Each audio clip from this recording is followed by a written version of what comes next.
Welcome back, guys, to another video.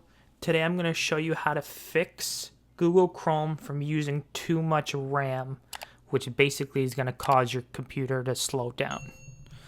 So let's get started.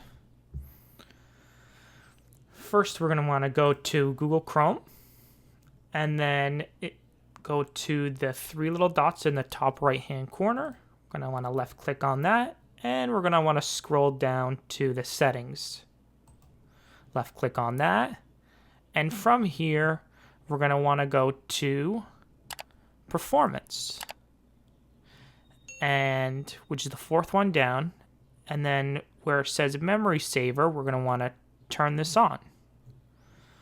This will free up any memory from inactive tabs and so on. Next, we're going to want to go to system, which is near the bottom here. And we're going to want to turn off continue running background apps when Google Chrome is closed. So we're going to turn that one off. And finally, we're going to go to privacy and security, which is the third one from the top. And then we're going to want to go to cookies and other data. We're going to want to scroll down and look for preload pages.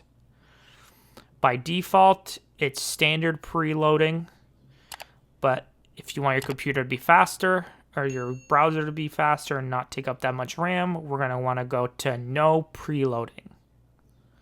So pages load only after you open them, which is fantastic. And that's basically it. And then you can just close this and then start Google Chrome again and then go about your business. And that's basically it. Thanks for watching. If you like this video, please give it a thumbs up. And don't forget to subscribe and keep teching on.